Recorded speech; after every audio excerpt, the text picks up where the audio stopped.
Oke, salam semuanya adik-adik. Bagaimana kabarnya pada hari ini? Oke, terima kasih. Pada hari ini kita berjumpa lagi di kelas ini. Dan sebelum Miss memulai kegiatan pembelajaran kita pada saat ini, kita bersatu dalam doa. Bapa di surga, terima kasih buat setiap kebaikan dalam hidup kami hingga kami boleh berkumpul kembali di tempat ini. Terima kasih Bapa, dalam nama Yesus kita berdoa. Amin. Oke, sebelum Miss memulai pembelajaran kita pada saat ini, Miss akan menyebutkan satu persatu nama-nama yang sudah hadir pada saat ini. Nidar Gula, Liversedua. Oke, terima kasih karena semuanya sudah hadir.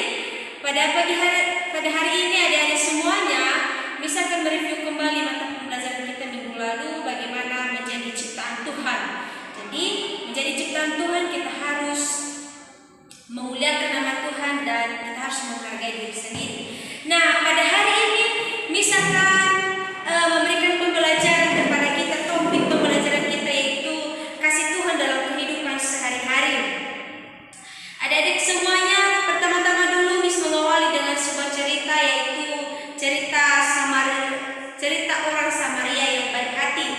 Nah, di sini adik-adik, suatu hari ada seorang pria yang diserang oleh perampok dan ia dipukul dan ditinggalkan di pinggir jalan.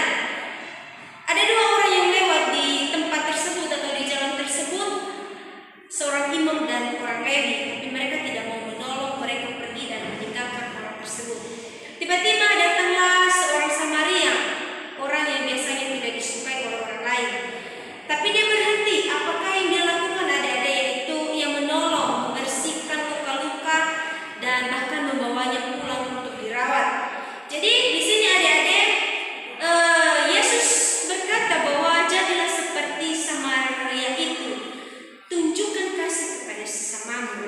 Jadi di sini adik-adik, apa yang perlu kita dapat atau pesan cerita kepada kita pada hari ini itu kasih tidak membedakan siapapun, kita harus menolong siapa saja, bahkan jika mereka berbeda dari kita. Nah, di sini adik-adik, apa itu kasih?